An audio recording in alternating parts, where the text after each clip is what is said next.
everyone, thanks for tuning in. Well, this video, it's going to be a start of a project here. Now, those who have been following the channel saw I went through and I did that in-frame restoration on that 1952 Farmall Super C. I did some engine work on it and some paint work. I'll put a link up here at the end of the video here, for some of the work that I did on that tractor if you want to check that out. And also too, I've mentioned before in the channel, there's a tractor. I hadn't talked a whole lot about this tractor.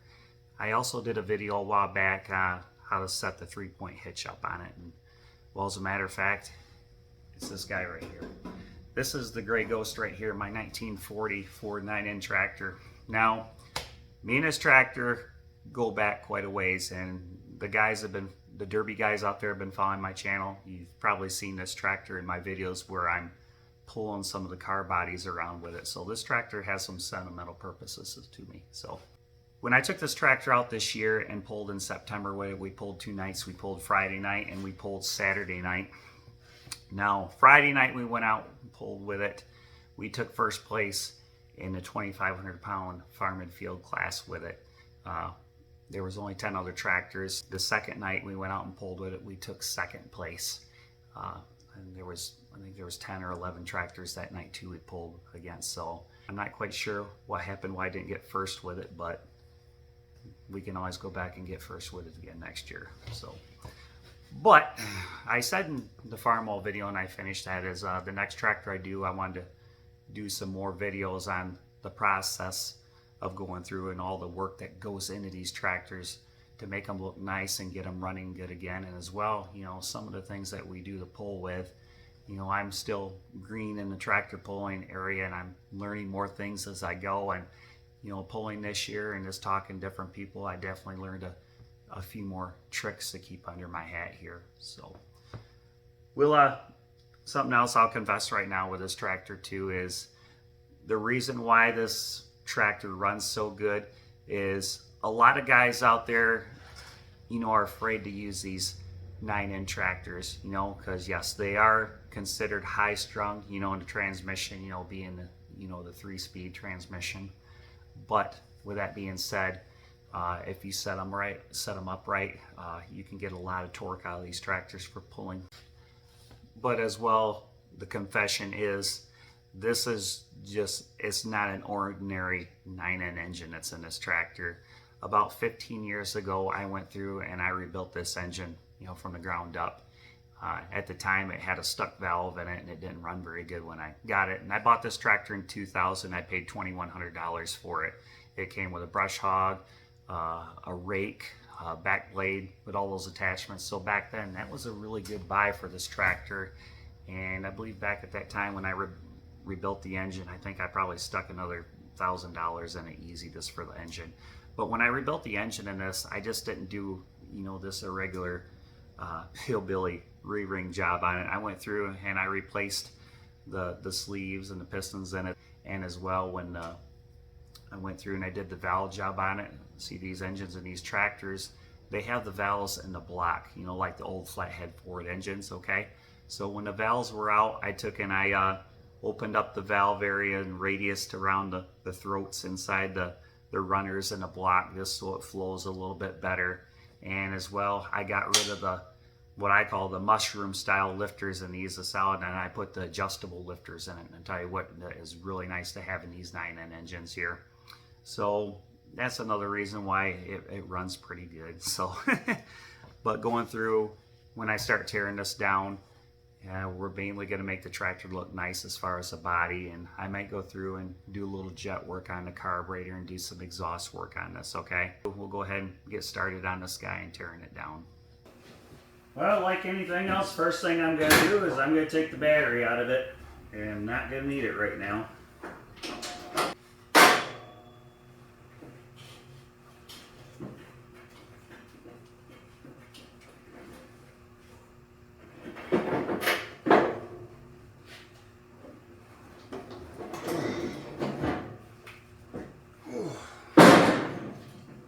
Easy getting that out of there.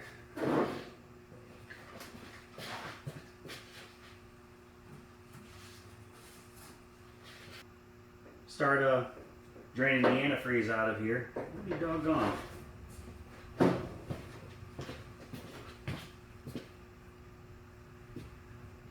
Walnut here by a tractor. Huh. Squirrel. I guess a squirrel liked my tractor.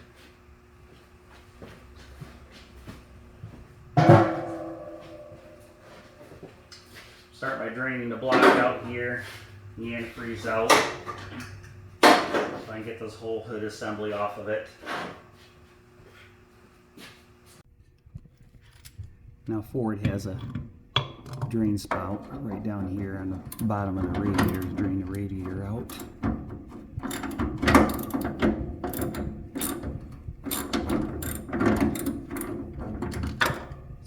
Not too bad to get to.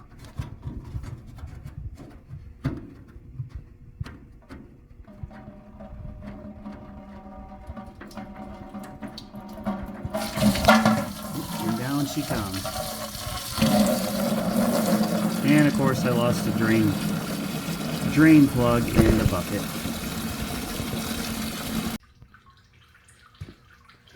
Now I gotta take and remove this lower radiator hose from the radiator. All this work is to get this hood and everything to slide off of it.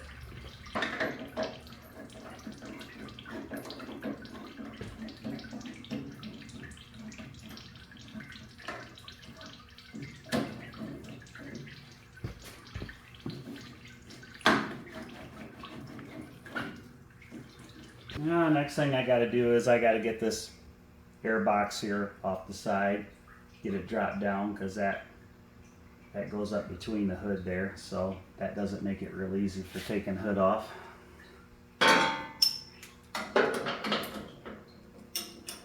Got 2 bolts that hold that on.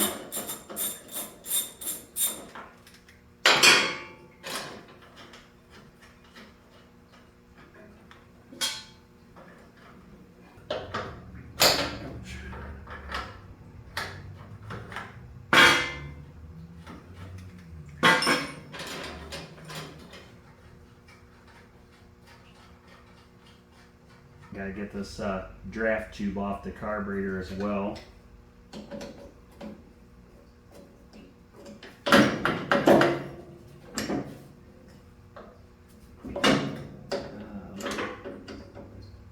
It's not the easiest place to get to, but get this tube off up here, but then it's not totally awful.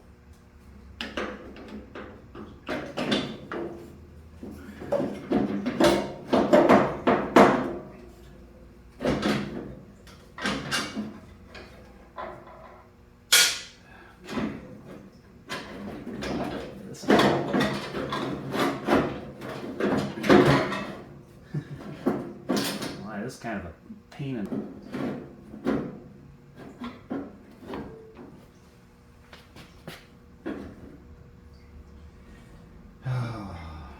I don't really want to take that bath pin off the bottom of it to get this off. I'm not going to. It's loose, so I'm just going to go up over top of it. I got to disconnect my fuel line here. It goes to the tank. Shut all that off. I'm going to change this fuel line on this too. I want to do something a little bit different with this. Clean it up a little bit so it looks cooler.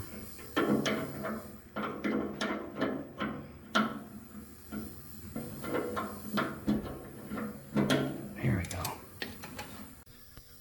Alright, I just realized this has got like 3/4 of a tank of gas in this thing, so I'm going to drain this gas out of this tank just so it's not so heavy to lift off.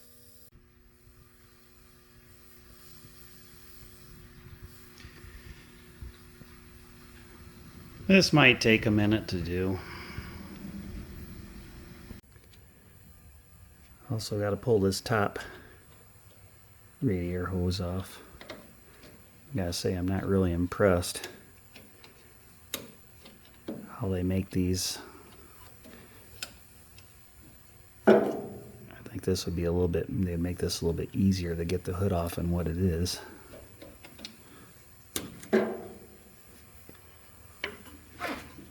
But again, I am pulling it with the radiator still in it, so I'm trying to save an extra step.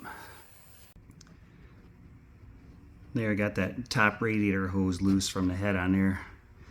That wasn't fun. I had to take and jam a screwdriver up there and spray some liquid wrench up there and work it back and forth to get it to spin off there. Here's been on there for, oh geez, probably about 10 years, I'm guessing, so. Well, we'll see if it'll let me take this hood off yet. Got it kind of loose.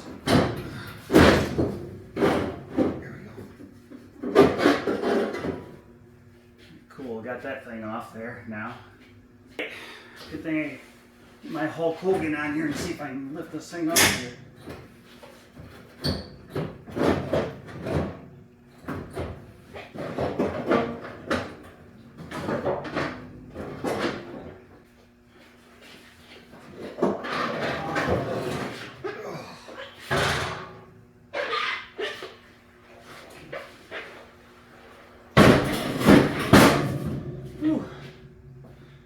Wow, that wasn't a good time. Yep, go ahead and pull get the radiator and stuff off of it. I think when I put this back together this time, I'm going to make this so it's a little bit easier to do that. So that's definitely a workout. And I got 2 bolts down here on the bottom to hold this radiator on. Get this thing off.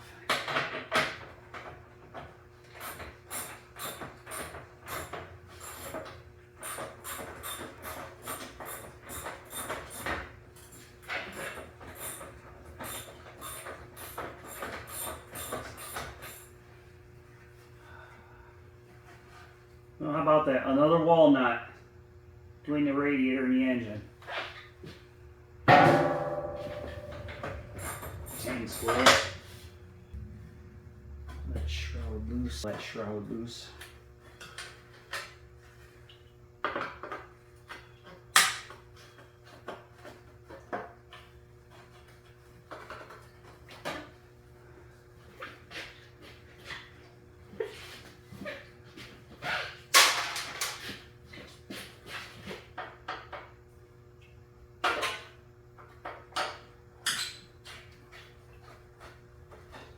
These are just regular sheet metal screws holding this shroud on.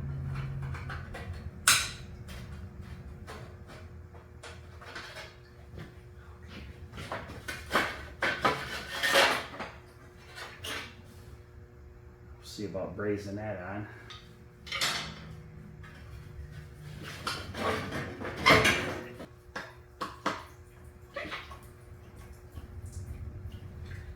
Still got antifreeze coming out.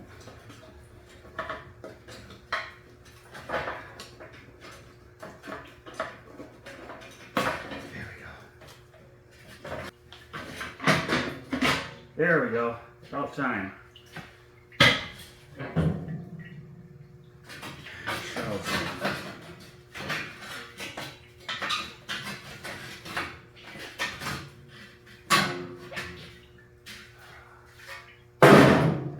I think they could have designed this a little bit better, make it a little easier to get apart instead of having everything so compact and crammed in there. Alrighty. Oh, look at this. A walnut between the water pump.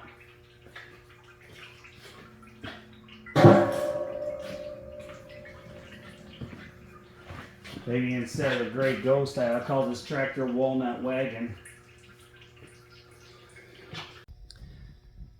Wow, that was kind of a job getting that hood off this tractor.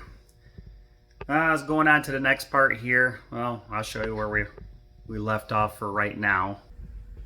You can kind of see right here on the motor there is a kind of a different color away from when I did the motor 15 years ago. And I started to come back here to look at these fenders, and the bolts are rusty on it, especially the ones right here down to go around the axle. Probably gonna have to take and zip those off with a torch and just replace the bolts. That's gonna be a different day. I think I'm gonna go in and relax, sit down and have a beer. And good afternoon. Figured we'd take this time and finish getting these fenders off this tractor. It's a windy October day here, so finish this part of the video up and start getting it ready for the second part. So I'm gonna get my torches out and start cutting these bolts loose on this fender.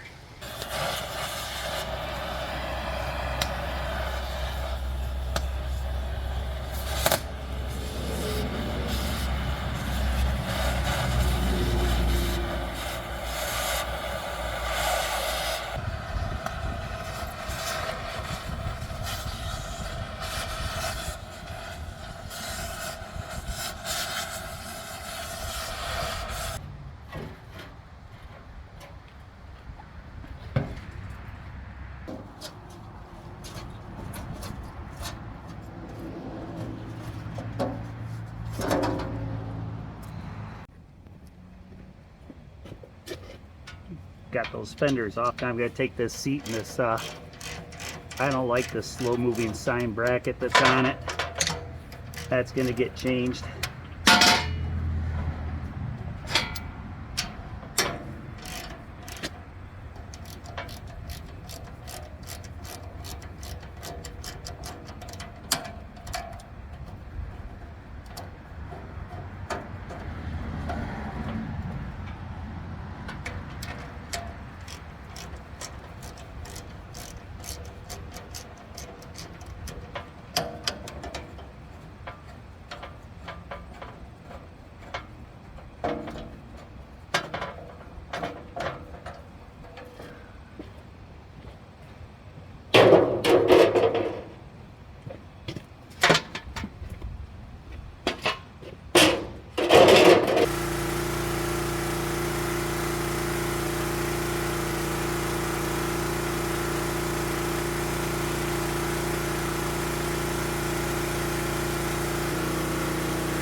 Wow, that was a wet job pressure washing that tractor, I'm here to tell you. I got into the back on that tractor. I'm going to say right now that tractor has never really had great brakes on it.